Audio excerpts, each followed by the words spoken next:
시대연구원 부원장 손정목입니다. 반갑습니다. 네, 반갑습니다. 네. 자, 또 이 트럼프 등장 이후에 급변하는 세계에 대해서 또 얘기를 더 나눠봐야 될 것 같은데, 네. 뭐 날이면 날마다 막 기사가 쏟아지면서 맞습니다. 세계가 급변하고 있는 것 같아요. 네. 최근에 있었던 가장 그 충격적이고 네. 놀라운 소식은 미국과 러시아가 네. 종전 회담을 네. 시작했다. 네. 요 근데 뭐 사실 전쟁을 우크라이나하고 러시아가 하고 있었는데 네. 회담은 미국하고 그러니까 러시아가 해요. 그러니까 이제 한국 사람들 헷갈리지. 예, 이게 완전히 이거 뭐 우크라이나하고 싸우는 줄 알았더니 갑자기 미국이 끼어들어서. 그러니까 예. 이거는 예. 결국 우크라이나 전쟁은 미국과 나토 그렇죠. 서방 세계가 우크라이나 시켜서 대리 전쟁을 한 거다. 그렇죠. 이걸 트럼프가 그냥 드러낸 거예요. 맞습니다. 네. 예, 예. 이 전쟁의 성격을 단적으로 보여준 거죠. 네. 예, 예. 근데 어쨌든 지금 러시아 미국이 네. 평화회담을 시작했는데요. 네. 18일 날 사우디 수도인 리야드에서 네. 양측 장관급 대표단이 드디어 이제 회담을 시작했습니다. 예, 예. 네. 회담 결과가 괜찮은 것 같습니다. 네. 양쪽이 다 잘 됐다, 좋았다 그렇죠. 이런 네. 평가를 하고 있어요. 네, 네. 근데 이 미러는 좋아하는데요. 난리가 났어요. 그렇죠. 예. 젤렌스키하고 예. 유럽은. 유럽은 난리 났죠. 예, 예. 예. 예. 그래서 도대체 이 회담의 의미가 무엇인데 네. 이렇게 난리들을 치는 걸까요? 예. 그러니까 좀 더 크게 본다면은 그 이번에 리야드 회담은 단지 우크라이나 전쟁의 종전 회담만은 아니다. 이렇게 봐야 될 것 같습니다. 그 자료화면 하나만 띄워주시죠. 지금 이렇게 이번에 보시면 아시겠지만 이번에 그 회담을 푸틴 대통령은 뭐라고 얘기했냐면 우크라이나 종전 회담만이 아니고 그것만이 아니다. 실제로는 미국과 러시아의 관계를 그 다시 복원하는 관계 복원하는 회담이다 이렇게 정의를 했습니다. 다시 말해서 관계 정상화. 그렇죠. 관계를 정상화한 회담이다. 그 안에 러시아를 적대해서 끊임없이 수십 년간 대결과 사실상 전쟁을 벌여왔는데 이제 이걸 끝내고 다시 미국과 러시아의 관계를 다시 복원하고 정상화시키는 이런 회담이다. 그러니까 유럽과 우크라이나가 낄 자리가 없다. 이렇게 한마디로 딱 정리를 해버린 거죠. 예. 그러니까 그동안 글로벌리스트 소위 그렇죠. 바이든 행정부 예, 쪽은 예. 러시아 적대, 그렇죠. 중국 적대, 그렇죠. 북한 적대, 네. 이란 적대, 네. 하여튼 마음에 안 드는 나라 다 적대. 그렇죠. 그래서 전쟁을 막 전쟁을 해왔죠. 하려고 했었죠. 네, 네, 네. 트럼프가 이제 그만하자. 그건 이제 중국이나 혹시 네. 모르겠고 네. 러시아는 최소한 네. 화해를 하겠다. 네. 이렇게 얘기한 거죠. 사실상 이거는 뭐냐면 우크라이나 전쟁에서 패배했기 때문입니다. 그렇죠. 예. 이겼으면 이럴 리가 없죠. 미국이 만약에 이겼다, 우크라이나가 이겼다 그러면 다르겠죠. 그런데 그렇죠. 이제 사실은 우크라이나 전쟁을 패배를 인정을 하고 미국이 그리고 이제 그간의 대리전으로서 했던 모습을 떨쳐버리고 미국이 전면에 나서서 네. 자기가 전쟁 당사자로서 러시아하고 사실상의 이제 평화 회담을 전쟁을 끝내고 관계를 복원하는 네. 예, 이러한 패배를 관리하는 회담. 이게 이런 성격을 갖고 있는 것이 이번에 이 평화회담의 성격이다. 이렇게 봐야 되겠죠. 그러니까 네. 바이든이 싼 똥을 내가 치우겠다. 그렇죠. 뭐 그런 예, 거죠. 예, 예. 그건 바이든이 싼 똥이지 내가 싼 똥이 아니다. 그러니까 나는 상관없다. 뭐 이런 얘기도 됩니다. 나는 수습하겠다. 예. 그렇죠. 맞습니다. 예, 사고는 예. 바이든이 친 거고. 예, 예, 맞습니다. 자, 그러다 보니까 2월 초부터 벌써 러미 정상이 막 여러 차례 전화 통화를 그렇죠. 했고 예, 예.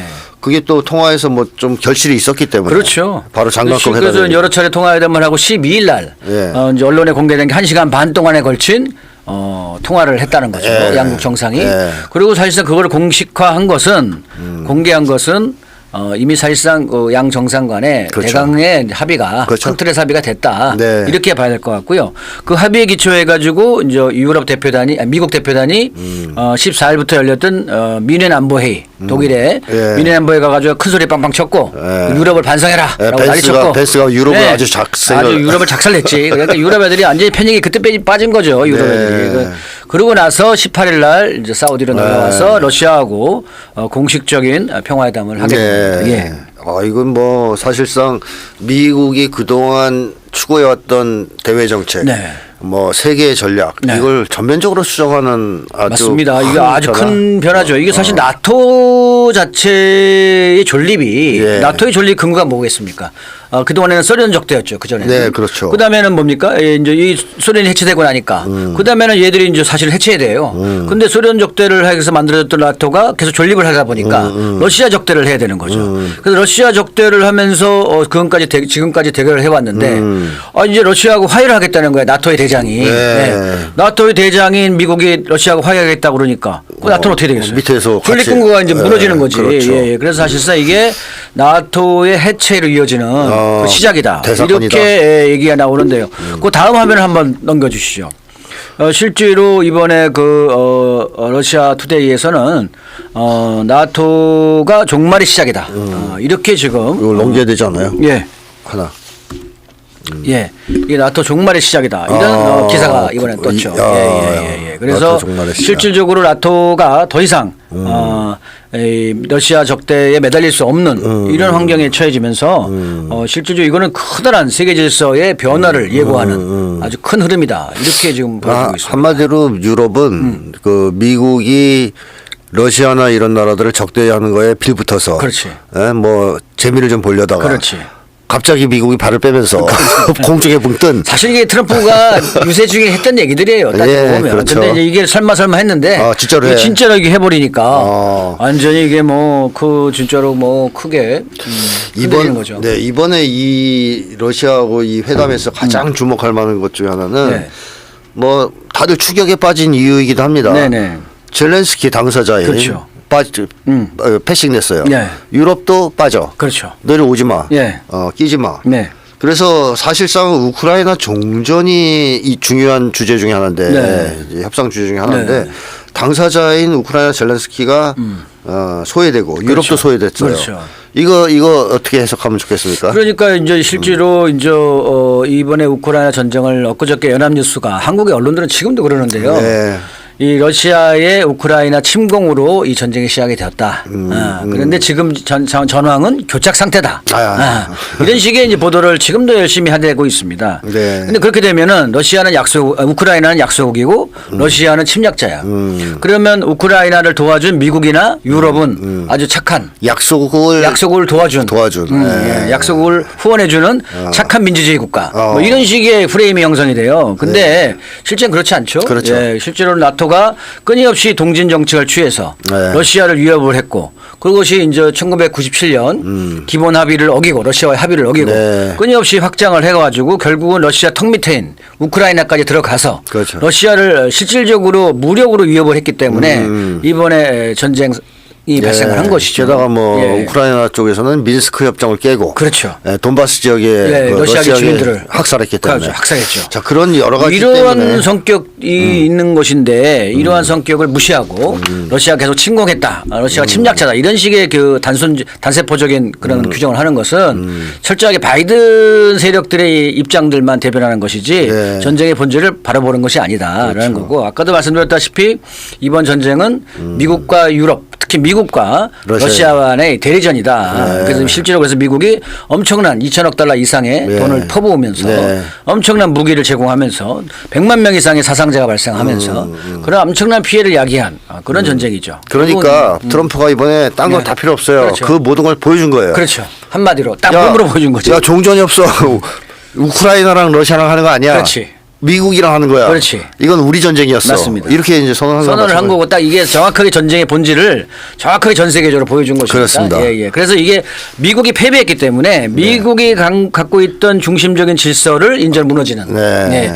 미국이 패배한 결과 세계 질서가 지금 근간에서 뒤바뀌는 아주 중요한 지점에 서 있다. 이렇게 봐야 되겠죠. 그러니까 바이든 행정부는요. 이 사실상 패배했음에도 불구하고 맞습니다. 우크라이나전에서 네. 패배를 인정하지 않으려 했고 네. 어떻게든 더 전쟁을 이끌어가려고. 맞습니다. 그래서 나온 게 사실상 한국에다가도 무기 지원해라. 무기 지원해라. 병력 지원해라. 이런 얘기했던 거죠. 윤석열이 계엄을 성공했으면 그렇죠. 비상계엄 성공했으면 맞습니다. 한국군 파병해라. 그렇죠. 분명히 그랬을 거란 그렇죠. 말이에요. 맞습니다. 자, 그러나 실질적으로 뭐 결과는 우크라이나의 패배가 거의 확실시되고 있고 그렇죠. 지금 전황이 매우 안 좋죠. 네, 맞습니다. 자, 이런 상황에서 네. 미국은 이제 그러면 네. 진 걸 인정하겠다. 네. 바이든이 진 거다. 네. 내가 진 거 아니다. 맞습니다. 나는 수습하겠다. 예. 이렇게 이제 트럼프가 나선 거예요. 그러면서 이번에 평화 협상을 하면서 아주 많은 논의들이 예. 우크라이나 종전뿐만이 아니라 아주 많은 논의들이 진행이 됐던 거죠. 아 근데 보니까 트럼프가 참 그래도 야박한 게 예. 이 졌잖아요. 우크라이나가. 예. 졌을 때 얼마나 힘들겠습니까 네. 앞으로. 네. 근데 또 그걸 뜯어먹으려고. 그렇지. 히토류 내놔라. 네. 뭐 700 몇십조? 예. 내놔라. 예. 자기네가 준 돈보다 더 받아가려고 5천억 달러. 네, 예. 더 받아가려고 예, 그래요. 예. 야. 그러니까 이게 지금 보면은 트럼프의 대외 정책의 기본 논리는 돈과 자원이라는 겁니다. 네. 그러니까 설사 전쟁에 패배했다 하더라도 내놔라. 자기들이 그동안에 투자했던 거 일부라도 건지겠다. 이런 거야. 철저한 자본가적 그런 태도죠. 예. 근데 그걸 또 러시아가 은근히 이제 받아줘요. 조금 은근히 이제 이 러시아의 그 국가안전보장회의 명예의장인 카라카노프 명예의장이 지난번 했던 얘기가 있습니다. 네. 미국의 명예로운 출구를 보장해줘라. 이런 얘기를 한 게 있어요. 그러니까 조금 히토리 좀 던져줘라. 띄워줘라. 뭐 이런 것이죠. 어쨌든 그런 과정에서 이번에 그 평화회담의 대표자 중에 한 명이 드미트리예프라고 러시아의 국가투자국장, 투자총본부장, 네. 국가 자원을 투자하는 그런 책임자를 이번에 그 평화회담에 참석을 시켰는데요. 네. 이 양반이 아주 CNN하고 인터뷰를 하면서 네. 아주 중요한 얘기를 했어요. 그 하나만 띄워주시죠. 기본적으로 이번에 미국하고 그 회담한 것은 그런 세계 질서를 놓고 버리는 새로운 세계 질서를 만들어 나가는 미국과 러시아 간의 합의 과정이다. 이렇게 표현했습니다. 이거 기밀 누설 아니에요? 이런 글쎄 얘기를 뭐, 해도 되는 겁니까? 예. 그래서 이거 한번 띄워주세요. 그래서 이 우크라이나를 고립시키는 것이 아니고 이런 세계 질서를 새롭게 만들어 나가는 과정에서 이번에 평화회담을 했다. 그러니까 그래서 이 얘기를 다시 하자면 예. 이번 회담의 주요 의제가 네. 우크라이나 종전이 아닐 수도 있다. 종전만이 아니다. 많이 아니다. 네, 종전만이 종전도 아니다. 있지만 그렇죠. 사실상은 앞으로 세계를 어떻게 판짤 거냐. 그렇죠. 이거를 미국과 세판짜리. 러시아가 서로 협상하는. 협의하고. 그렇죠. 그 첫 시작으로서 공식화시킨 것이다. 이렇게 되니까 그렇게? 당연히 이제 여기에 소외된 유럽이나 또는 우크라이나 이런 애들은 좀 안달이 난 거지. 우리 빼고. 이거 완전히 이건 뭐 잘못하면 낙동강 우려야 될 판이고. 이미 된 거 아닙니까? 네, 낙동 우려야 될 판이고. 그러니까 막 부랴부랴 유럽 애들이 서로 지들끼리 모여 앉아가지고 나토군을 다시 파견하느니 네. 난리쳤어요. 1월 17일 날 서로 모여가지고 그래서 영국하고 프랑스가 우크라이나다가 군대를 보내자라고 주장을 했는데 어떤 나라도 동의를 하지 않는 거야. 독일같이도. 그러니까 이것들이 뭐 사실 무력이 없어요. 군대도 없고. 그러니까 뭐 보낼 수도 없고. 그러니까 결국은 프랑스 애들만 또 영국 애들만 그냥 벙쳤지. 벙친 상태가 트럼프 만나러 간다는데. 네. 그래서 이제 결국 할 수 있는 방안이 이제 다음 주에 미국 가가지고 트럼프 만나서 애걸복걸 하려고 하는데 바지가랑이 잡고. 그 트럼프가 그렇게 오냐오냐 해주겠어요? 그럴 리가 없죠. 그렇죠. 트럼프. 그동안에 또 특히 유럽 애들이 트럼프 선거운동할 때 방해했죠. 엄청 방해했지. 트럼프 욕하면서 저주하고.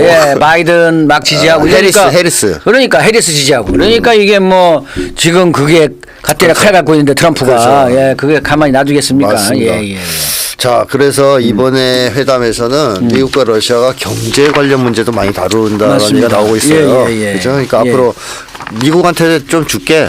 히토류만이 아니라 앞으로 경제적으로 너희가 들어와서 장사도 좀 할 수 있게 해주고 이런 유인책들을 좀 주면서 그 대신 앞으로 세계의 질서는 니네 마음대로 안 돼. 그렇지. 우리하고 협상해서 결정해야 돼. 사실상 이제 그 다극화를 인정한 것이다. 이렇게 그렇죠. 봐야 될 것 같습니다. 네. 사실상 지난번 1월 말에 국무장관이 마코 루비오 국무장관이 실제로 이제 인터뷰를 하면서 다극세계 얘기했죠. 일극세계는 비정상이다. 다극세계야 정상이고 거기에 이제 미국도 이제 그 속에서의 한 역할, 강대국으로서 한 역할을 하겠다. 이렇게 이제 얘기를 한 거예요. 그리고 미국의 헤게모니는 끝났다. 이렇게 공개적으로 얘기를 했습니다. 그래서 이제 우리 한국도 이게 미국의 헤게모니가 끝났다는 걸 이제 정확하게 인식을 하고 미국 스스로가 그렇게 얘기하는데 한국만 그냥 미국만 쳐다보고 살아서는 안 된다는 거지. 그렇죠. 정말 세상이 이렇게 바뀌고 있다는 것을 우리가 스스로 다 알고 그에 대응을 해야 되는 그럴 때가 아닌가 싶습니다. 아주 중요한 시기인데요. 네, 맞습니다. 우선 그러면 어쨌든 미러가 지금 회담을 시작했기 때문에 우크라이나 전쟁은 종전으로 그렇죠. 결론이 나겠죠. 예. 그럼 언제쯤 어떻게 종전이 될 것 같습니까? 그러니까 현재 봐서는 그 기왕에 이제 누출된 트럼프의 계획안을 보면 한 4월 20일 정도까지 4월 20일까지 이제 휴전안을 만든다는 거죠. 그러니까 이번 평화회담의 결과 이제 실무팀을 구성을 해서 네. 그 실무팀들이 모여서 계속 협의를 해가지고 구체적인 안을 만들 건데요. 네. 거기서 가장 쟁점이 되는 것은 나토의 불가입이나 젤렌스키 우크라이나 나토 불가입, 그다음에 현재 점령되어 있는 돈바스 일대와 그다음에 저 밑에 있는 오데사까지 이어지는 이런 자포리제 오데사까지 이어지는 4개주를 이제 러시아가 병합하는 것, 네. 인정하는 것, 그다음에 이제 우크라이나 비무장화 이런 것들이 현재의 요구 사항인데요. 비나치화 이런 거죠. 그러니까 비나치화는 결국은 젤렌스키 정권의 교체. 그렇죠. 이렇게 됩니다. 그래서 지금 트럼프가 선거를 해라. 네. 이렇게 지금 젤렌스키는 독재자다. 예. 아니, 선거를 해라. 이렇게 나오고 이거는 어차피 버렸긴 했는데 버린 거죠, 버린 젤렌스키가 깔짝대다가 네, 또 괜히 이제 열받는다고 네, 몇 마디 했다가 네. 아주 아작인하고 있습니다. 그렇습니다. 지금 트럼프한테. 이게 버려진다는 게 이런 겁니다. 버려진다는 게. 예. 그러니까 한국도 사실 윤석열 같은 경우도 그렇죠. 따지고 보면 버려진 거죠. 이렇게 될 뻔했죠. 현재 예, 맞습니다. 처지가. 자, 그래서, 근데 흥미로운 기사가 있어요. 예. 4월 20일 날 일단 휴전 목표인데요. 푸틴 러시아 대통령이 5월 9일 날 네. 이게 러시아에서는 전승절이라고 부르는 네. 날이죠. 네. 그래서 80주년입니다. 올해. 네. 예. 그러니까 꺾어지는 이제 10년 주기로 뭐 크게 행사를 하는 것 같은데 네. 이 전승절이 뭐냐면 쉽게 하면 2차 세계대전 때 예. 히틀러에 반대해가지고 예. 그 당시에 반파시즘 진영에서 싸웠던 예. 그런 걸 축하해서 승리를 축하하는 네. 그런 행사잖아요. 네.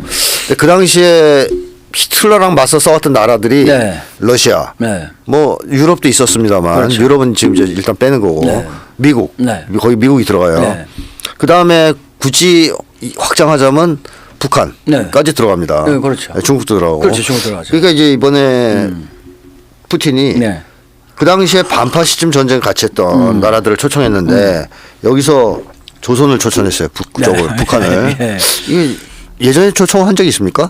아니 거의 없죠. 그러니까 80주년이니까 이 전승절이라는 게 결국 반나치잖아요. 네네. 나치즘에 반대해서 싸운 그렇죠. 승리를 기념한 날이고 이때의 반나치 전선에서 같이 싸운 여러 동맹 네. 연합국들을 네. 초청을 한다. 그 대규모의 큰 행사를 하겠다. 네. 사실 이제 우크라이나하고 싸운 것도 나치하고 반대해서 그렇죠. 나치 세력과 네. 반대하는 거잖아요.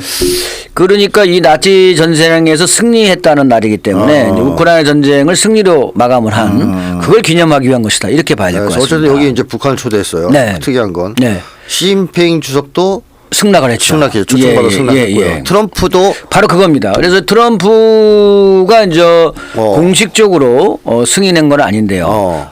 푸틴 대통령이 미국으로부터 큰 손님이 올 것이다. 이렇게 발언을 했죠. 미국에서 큰 손님이 올 것이다. 그럼 트럼프인데요? 그럼 트럼프죠. 푸틴이 얘기한 사람은 뭐 대통령이겠지. 동치가 뭐 트럼프가 제일 커요. 그래서 이제 요거 하나만 띄워주세요. 그래서 이게 지금 미국과 러시아, 중국이 아마 삼국 정상이 이 5월 9일 날 러시아에서 만나는 게 아니냐 이런 얘기가 나오고 있습니다. 그래서 과연 이것이 이제 그래서 새로운 삼국 정상회담이 열리지 않겠냐 이렇게 보여지고 있고 그 삼국 정상회담이 이제 소위 얄타 2.0이다 이런 얘기가 지금 나오고 있습니다. 예. 그러니까 사실상 다극화라고는 하지만 네. 모든 나라가 다 힘이 동등한 건 아닙니다. 네. 강대국들이 있어요. 그렇죠.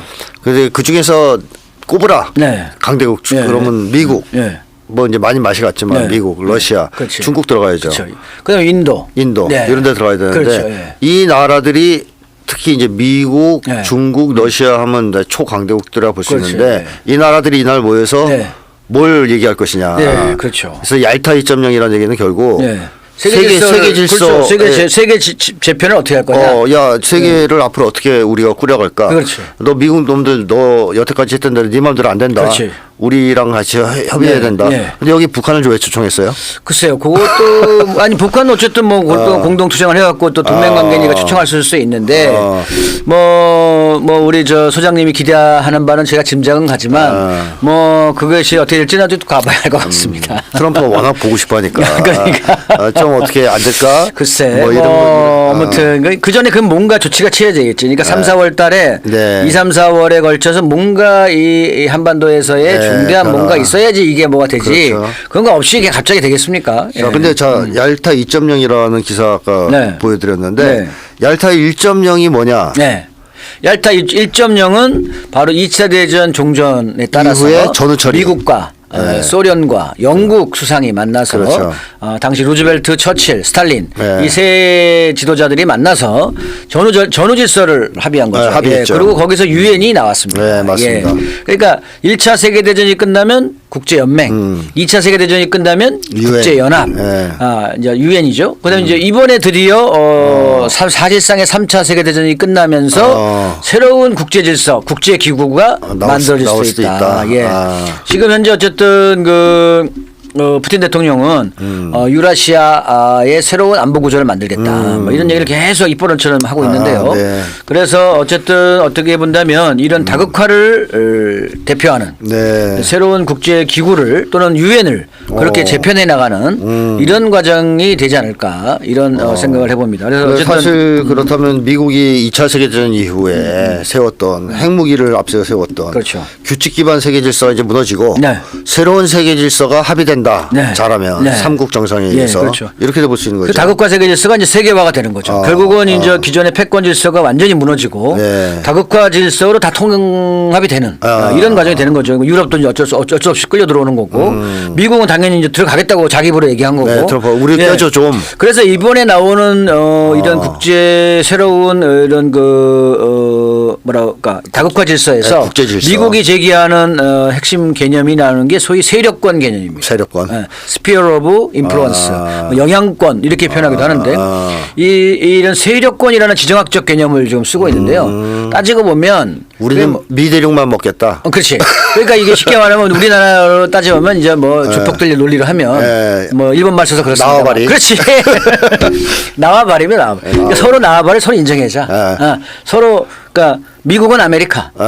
캐나다하고 뭐 뭐 그렇지 그렇지. 그렇죠. 러시아는 유라시아. 뭐 이런 식으로 뭐 중국은 동남아시아 뭐 이렇게 이런 식의 어떤 세력권을 인정해 준다는 거예요. 네, 서로 네. 그 세력권을 서로 이렇게 인정해서 주요 강대국들이 이제 지역의 거점을 차지하는 미국은 그걸 하고 싶어하는 거죠. 그런 식의 개념을 하고 싶어해요 미국 애들은. 쉽게 하면 카스라 테프트 미력 같은. 그렇지. 네. 카사테프타? 아니 좀 다르지 약간. 그거 좀 다르고. 아니, 그러니까 이제 그 뭐 식민지를 하는 거고. 그러니까 이제 우리는 그런 필리핀 개념이 아니고. 먹을게, 너는 저기 먹어. 뭐 그러니까 이런 식의 어떤 영향력을 행사하는 범위를 정하자 이런 건데 사실상 우리가 엄격하게 다극화 질서라는 것은 그런 식의 강대국들이 또다시 뭐 무조건 나눠먹는. 약소국들을 나눠먹는 이런 개념이라기보다는 그렇죠.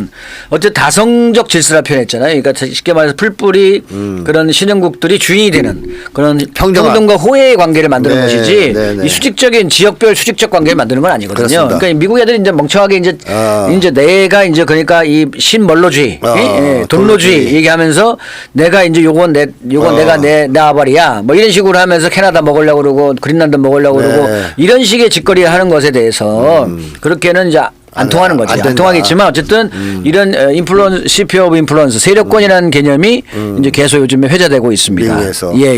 그러니까 이제 미국의 트럼프는 그런 거예요. 우리가 세계 못 먹는 거 인정할게. 그렇지. 어차피 전쟁도 졌는데 네. 그 대신 미국이라도 좀 먹게, 아메리카 대륙이라도 좀 먹게 해줘. 아메리카주의 뭐 이런 식이지. 근데 이런 이렇게 거죠. 되면 이제 네. 미국 애들이 이제 비단 북미주만이 아니라 남미 일대까지도 그렇죠. 또 옛날처럼 할수 뭐 있죠. 개입해가지고 정권 교체하고 뭔가 또 드론 공작을 할 수 있잖아요. 그러니까 그런 거를 막아야지 사실은. 아니, 그러니까 그렇게는 러시아 못하게 제국이 해야지. 그러시고 그럴 겁니까? 예, 그러니까요. 이제 그러지 않으려고 다극세기를 얘기한 거니까. 맞습니다. 미국의 의도대로는 되지 않을 것이다. 네, 이렇게 사실 이제 그래서 이번에 그 하나만 띄워주실래요?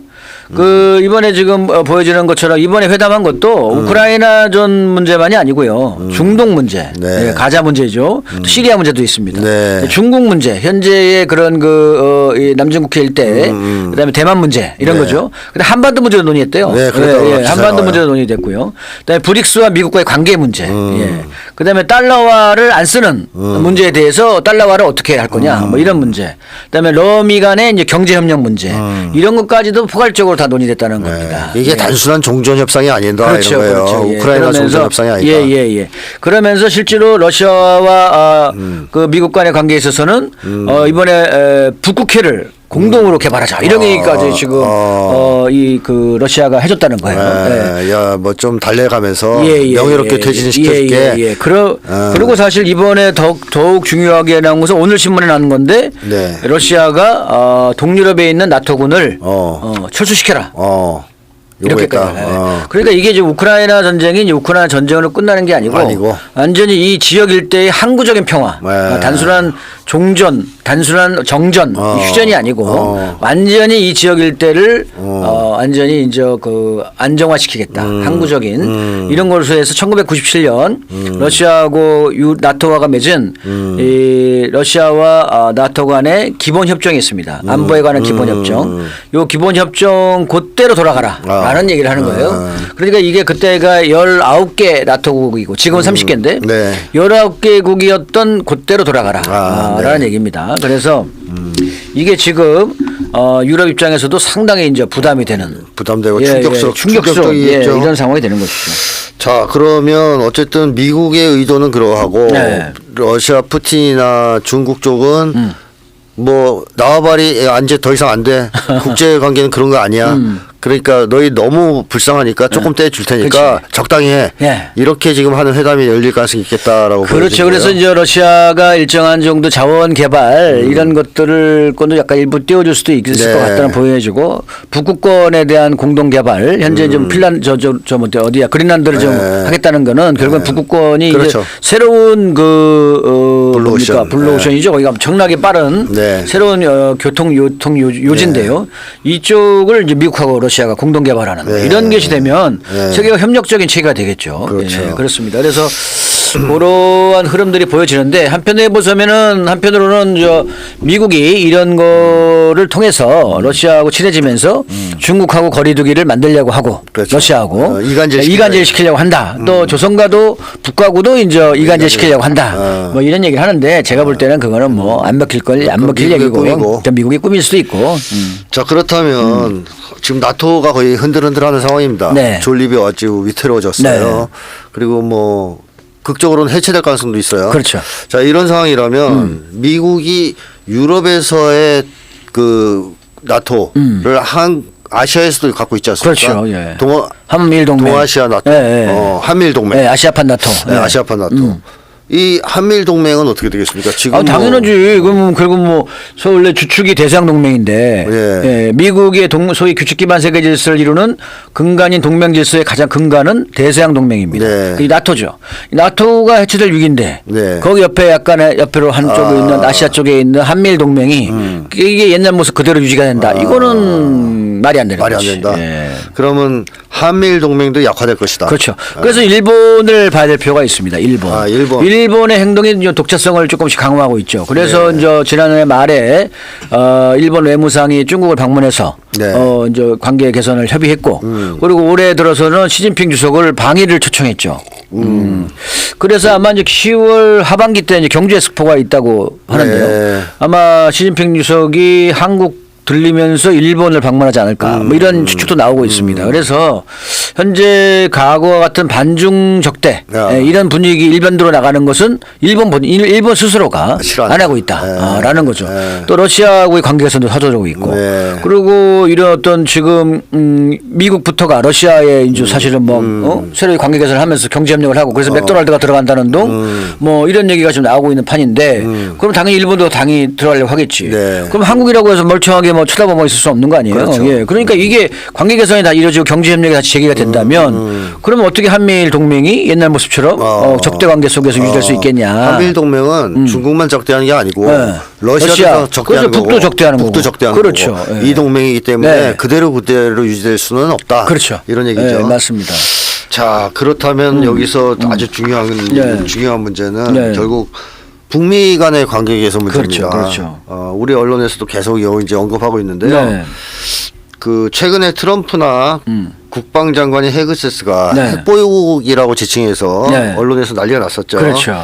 그다음에 게버드 국가정보국 국장도 미국의 목표는 북의 뭐 비핵화 이런 게 아니고 그렇지. 북의 위협을 줄이는 걸 목표로 해야 된다. 그렇죠. 즉 긴장 완화, 충돌 방지 그렇죠. 이런 걸 제시했어요. 네, 예. 근데 문제는 말은 이렇게 했는데 네. 실제 상황은 다르다는 겁니다. 그렇죠. 지금 매일같이 전쟁 훈련을 벌이고 있고요. 네. 계속. 네. 그다음에 그저께는 B1B 전략폭격기가 와서 네. 한미연합 공중훈련을 또 했습니다. 그렇습니다. 그래서 북에서 지금 계속 뭐 성명 나오고 있어요. 그렇어요. 야, 맞습니다. 계속 너희들 안 변했네. 네. 계속 이렇게 우리 적대시할 거야. 네. 우리도 가만히 있지 않겠어. 그렇죠. 뭐 이런 성명이 나오고 있습니다. 맞습니다. 그렇다면 트럼프 행정부가 말로는 뭐 북은 핵보유국이네. 뭐 우리는 북의 비핵화를 안 할 것 같이 얘기하면서 네. 실제로 한반도에서 전쟁 위기를 고조시키고 있는 거 아니에요? 예. 이런 걸 어떻게 이해해야 됩니까? 그러니까 제가 볼 때는 한마디로 말씀드리면 트럼프 대통령이 아직 미 군부의 실제 일선에 있는 지휘관들을 다 장악하지 못했다. 군부를 완전히 장악 못했다. 그런 과정에서 이 군부 애들은 바이든 때 세워놓았던 훈련 일정 또 나름대로의 공격적인 태도 이런 것들을 계속 유지하면서 그냥 관성적으로 가고 있어요. 관성적으로 가고 있고 이런 과정에서 끊임없이 이제 긴장을 계속 유지시키는 이런 정책을 지금 하고 있는 거죠. 그런 과정에서 어떻게 보면 트럼프가 이걸 계속 내버려 두는 것은 만약에 계속 이렇게 가면 당연히 이제 북이 반발하죠. 당연히 강력하게 대응을 하겠다고 공언을 했고 네. 따라서 이런 상태를 계속 내버려 두면 당연히 북은 세게 대응을 할 거라고 봅니다. 그렇죠. 그렇게 되면 미국이 또 다시 난리가 나겠죠. 안보 위기를 느끼게 될 수 있는 정도 최강경 대응을 한다고 그랬으니까. 네.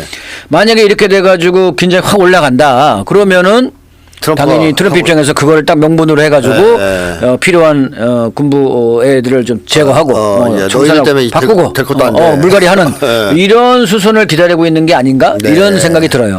뭐 저도 개인적인 생각이지만 2017년에 한반도의 긴장이 최고도로 그렇죠. 고조됐고요. 그거를 트럼프가 적절히 활용해서 북미 관계 협상에 들어갔어요. 그렇죠. 그러니까 미국에서 그걸 안 하면 당장 핵전쟁이 터질 수 있는 상황이었단 말이에요. 그렇죠. 화용과 분노하면서 국방장관이 매일 뭐 밤에 가서 기도할 정도였잖아요. 그렇죠. 그러니까 미국에서도 트럼프가 협상한다는데 막을 수가 없습니다. 그런 상황에서. 그렇다면 트럼프가 북미 관계를 개선하고 싶다면 일단은 긴장을 고조시키는 거를 놔둘 수도 있겠다. 현재로서 봐서는 그럴 가능성이 있다고 보여지고요. 그런 측면이 있다. 다른 한편으로 본다면은 지금 1차적으로 급한 거는 우크라이나 문제. 러시아하고의 관계 개선이기 때문에 거기에 일단 집중하고 이쪽은 동아시아는 좀 내버려 뒀다가 일정 기간이 지난 다음에 하려고 하는 의도가 또 있는 것 같다. 이런 생각이 듭니다. 근데 어쨌든 트럼프는 믿으면 안 됩니다. 맞습니다. 왜냐하면 트럼프가 전쟁을 하겠다는 건 아니었기 때문에 그리고 사실 이번에 우리가 그 지난 우리 계엄 사태 때도 한번 얘기했듯이 그 미국의 그런 한미에 의한 전쟁 시도, 전쟁 도발 시도는 실패했어요. 그렇죠. 작년 10월에 이미 그 무인기 띄워가지고 한번 국지전을 해보려고 했는데 북이 전면전 태세로 나오면서 실제로 그게 미국이 포기하는 뭐 이런 상황까지 갔어요. 그래서 이미 전쟁 위험까지 갔다가 미국이 그걸 포기하는 사태까지 갔기 때문에 그러고 나서 이제 한국의 군부 상당수가 또 물갈이 됐고 이런 조건하에서 그 이번에 다시 또 미국 애들이 한국에서 전쟁을 일으키려고 한다. 이거는 뭐 현실적으로는 어렵다 이렇게 보죠. 바이든 때도 못했는데 트럼프 때 하겠습니까? 못한다고 봐야죠. 어쨌든 긴장 계속 유지시키면서 적대 정책을 유지한다는 건데 이 적대 정책을 폐기해야지만이 북미 간의 대화가 열린다는 거예요. 그렇습니다. 이 적대 정책을 폐기 안 하면은 북미 대화가 절대 열리지 않습니다. 그렇죠. 그래서 그 고리를 찾는 과정들이 지금의 과정이 아닌가 이렇게 생각이 들고. 그리고 트럼프는 러시아하고 이 회담도 처음엔 그랬어요. 지가 훨씬 유리한 조건으로 종전을 할 듯이 막 흘렸지 않습니까? 사방팔방 러시아가 받을 수 없는 조건들. 그리고 막상 붙어서는 지금 다 주고 있잖아요. 그렇죠. 사실상 뭐 러시아 요구 조건도 다 하는 거죠.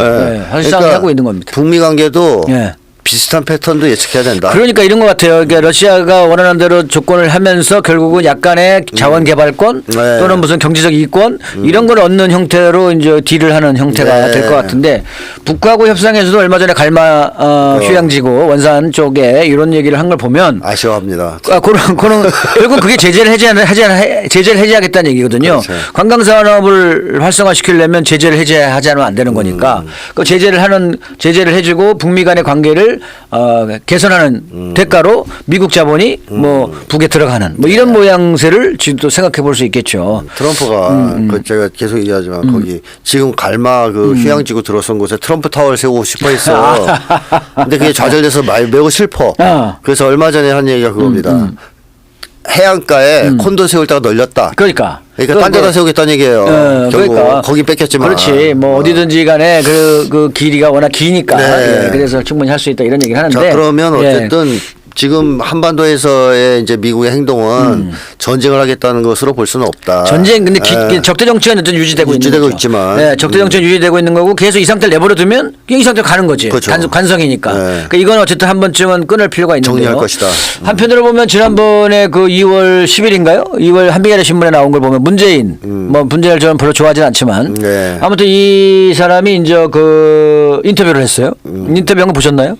뭐 인터뷰했는데요? 그 트럼프하고 대북 정책에 대해서 트럼프 대북 정책에 대한 인터뷰를 했어요. 그래요? 예. 근데 인터뷰를 한 내용들이 이제 중요한 건 문재인 정부가 어쨌든 트럼프 일기 정부 때 같이 한 그렇죠. 경험이 있는 거지. 네. 그런데 여튼 이 사람이 나와서 뭐라고 얘기했냐면 잠깐 보여주실래요? 뭐라고 얘기했냐면 북미 정상회담을 트럼프는 이미 추진하고 있을 것이다. 이렇게 발언을 했습니다. 자기가 북미 정상회담을 이미 지금 추진을 하고 있다고 본다. 옛날 경험을 봤을 때. 옛날 경험을 봤을 때. 그래서 북과의 대화는 우크라이나 러시아 전쟁이 끝난 이후에나 도모할 거라고 예측하는데 나는 아니라고 본다. 북과의 대화는 김정은 위원장 쪽에서 호응만 한다면 우크라이나 전쟁 종식 이전에도 될 가능성이 있다고 본다라고 발언을 했어요. 이 문재인이가 이런 얘기를 할 수 있었던 건 뭘까요? 옛날 경험. 그렇지. 옛날 경험도 있겠지만 지금 현재 한국에서 트럼프 측하고 대화할 수 있는 상대가 사실상 이게 최상목이라고 하겠습니까? 그렇죠. 안 하길까? 별로 할 게 없어. 그러면 그나마 과거에 인연이 있던 세력이 누구예요? 문재인 쪽밖에 없는 거라. 그나마 이제 트럼프가 얘기할 수 있는 대화 상대는 현재는 문재인 쪽이 아니겠냐. 물론 뭐 이재명 라인도 있긴 하겠지만 그건 아직 야당이고. 정보가 들어올 것이다. 그렇지. 그래서 그런 정보 얘기가 오고 가면서 최근에 이제 박지원이가 북을 핵보유국을 인정해야 된다. 이런 표현을 쓰고 있고요. 한국 정부 내에서도 이제 그런 류의 얘기들이 이제 나오는 걸 보면 북의 핵보유를 인정하자.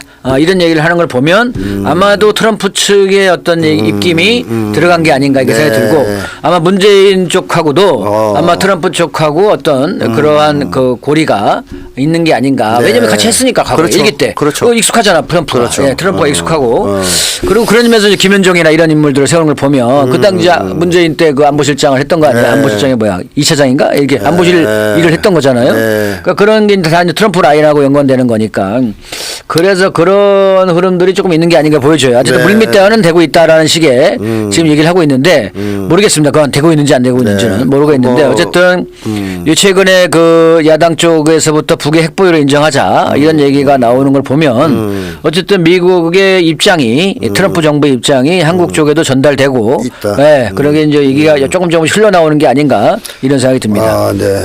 그래서 3월 달에 한미연합훈련이 이제 뭐 중단되지 않고 할 수는 있겠지만 어째 8월 달에 또 한번 큰 훈련이 있으니까 또 그 사이에도 훈련이 여러 번 있는데 어쨌든 지금의 우크라이나 전쟁 이제 러미 간의 이런 그 평화 회담 분위기가 이제 이 마무리되면 또 이어지는 과정에서 뭐 어느 시점에선가는 이제 한번 부딪히기도 하고 그렇죠. 북미 간에 한번 또 부딪히기도 하고 그러면서 한번 조만간에 시작이 되나가지 않을까 생각이 듭니다.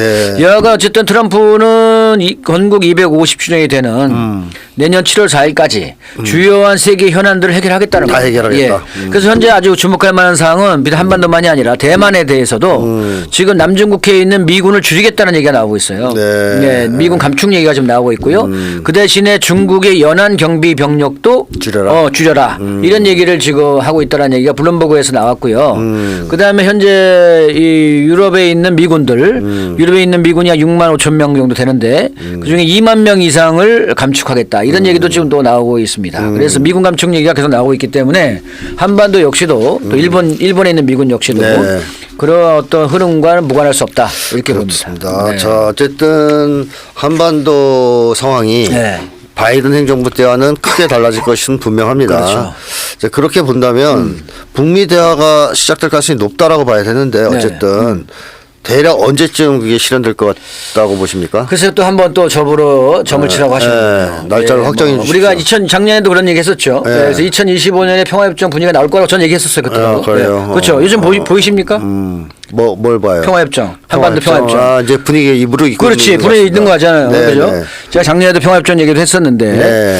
아마 조만간에 빠르면은 올 상반기 안에 네, 북미 간에 이제 얘기가 오고 갈 수 있는 계기가 만들어지지 않을까 생각하는데 계기가 만들어지는 건 뭐냐? 딱 없어요. 별거. 한미연합회를 중단하고 적대정책 철회. 적대정책 철회예요. 그것만 되면 돼요. 적대정책을 철회하는 거. 적대정책 철회의 핵심은 뭐요? 제재 해제와 네. 연합훈련 중단이에요. 중단. 그걸 하는 것이고 남쪽에 있어서는 뭐냐? 한국에 있어서는 새로운 정권이 수립되자마자 네. 대북 적대 정책을 폐기하는 거죠. 그렇죠. 그럼 그게 뭡니까? 국가보안법이라. 해제. 예, 국가보안법이 대북 적대 핵심인데 네. 이거를 폐지시켜야 돼요. 그래서 북미 관계 개선과 남북 관계 개선이 같이. 선순환 구조로 네. 서로 이렇게 호응하면서 같이 나갈 수 있도록 해야지 네. 한반도 평화협정을 할 때 한국이 소외되지 않는다. 그렇죠. 패싱 당하지 않는. 이 우크라이나처럼 패싱 당하지 않는다라는 겁니다. 예. 한국 정부가 한국이 패싱 당하지 않으려면 대북 적대 관계를 폐기해야 돼요. 그렇죠. 예, 그러면서 관계를 좋게 만드는 이 평화적인 평화 협력 관계를 만들어야 됩니다. 맞습니다. 예, 그래야지 한반도 평화 협정 과정에서 한국 정부도 참여할 수 있을 것이다. 그렇지 않으면은 참가하기 못할 수도 있다. 그렇죠. 트럼프가 패싱해 버리고 그냥 북미만 갈 수 있는 거예요. 그렇죠. 예, 이러한 조건이기 때문에 남북 관계 개선은 대단히 중요하다. 아, 예, 네. 그렇게 정권 봅니다. 교체 중요하고요. 네. 그 다음에 남쪽이 북을 적대시하지 않는다는 걸 보여주기 위해서 그렇죠. 최소한 네. 국가보안법 폐지를 하고 네. 그 다음에 북과 대화를 추진하는 그렇죠. 것. 이건 사실 트럼프가 좋아할 겁니다. 맞습니다. 이게 만약 옛날에 국가보안법이 있어도 그냥 북미 대화가 열리면 남북 대화도 열렸는데 지금은 그 어림도 없습니다. 그러니까 지금은 남북 관계를 풀려면 남쪽에서의 대북 적대 정책을 폐기해야 됩니다. 그렇습니다. 그러려면 가장 핵심이 뭐냐? 국가보안법이에요. 그렇죠. 그러니까 국가보안법을 폐기하는 것을 신정부 새로운 정권 수립하자마자 바로 추진해야 됩니다. 네. 예, 그래서 바로 그냥 끝내야 돼. 폐기하기 되게 쉬워요, 이거는. 그렇죠. 예, 헌법이 아니기 때문에 그래서 이 폐기만 되면 한반도에 새로운 역사가 열릴 겁니다. 예, 진짜로 역사적 전환입니다. 예. 이 얘기를 왜 하시냐면 그 남북 관계가 작년인가요? 네. 북에서 이젠 더 이상 동족 관계가 아니고 교전 중인 적대 국가 관계다 이렇게 규정하면서 김정은 위원장이 그 근거로 제시한 게 두 가지입니다. 네. 하나가 국가보안법이고 네. 또 하나가 헌법의 영토 조항입니다. 예. 근데 헌법은 바꾸기 좀 어렵죠. 예, 예. 근데 앞으로 국가보안법은 개헌을 해야 되는 거죠. 예. 국가보안법은 의지만 있으면 금방 150석만 150명만 하게 하면 되는 거예요. 동의하면 없앨 수 예, 있습니다. 예. 따라서 둘 중에 하나 정도는 해야 예, 그렇지. 북쪽에서 예. 그래 그러면 입장을 바꿨다 적대를 그렇지. 철회했다는 걸 그렇지. 인정해 줄게. 그렇지. 이게 되니까 대화가 시작된다는 그렇죠. 말씀입니다. 적대성이 해소가 돼야지 대화가 시작될 수 있다. 그렇게 해야 또 우리는 그렇지. 패싱 안 당한다. 그렇지. 패싱 안 당한다. 이런 예, 얘기입니다. 어쨌든 북미 관계 개선의 의지는 확실하기 때문에 네. 한국 정부가 패싱 안 당하려면 또 남북 관계를 더 선순환시켜야지 한국 네. 문제 좋은 거고 그러려면은 적대 정책을 철회하는 이런 모습을 보여줘야 된다 이런 얘기죠. 예. 그래서 윤석열이가 예. 이제 탄핵당하는 거군요. 맞습니다. 예. 이거는 뭐 역사의 필연이고 네. 윤석열이 아무리 난리쳐도 그건 어쩔 수 예. 없어요. 윤석열이 있었으면 네. 이런 거 꿈도 못 꾸는 거 아닙니까? 당연합니까? 우크라이나 젤렌스키 꼴 날 텐데. 뭐 그렇죠. 그렇게 되면. 젤렌스키처럼 예, 됐죠. 예, 맞습니다. 자, 어쨌든 올해 한반도 상황도 매우 이제 그 격동의 시대로 접어들었다. 아주 그런 상황이라고 중대한 봐야겠고요. 역사적 전환의 시기에 접어들었습니다. 네, 그래서 미러 정상회담이 단순하게 우크라이나전 어떻게 끝낼까 하는 걸 얘기하는 회담이 아니다. 그렇죠. 세계사의 지각 변동을 초래할 수 있고. 있는 그러한 어떤 예, 중요한 맞습니다. 회담이다. 그래서 한반도도 두 개의 역사적 전환 계기가 만들어졌다.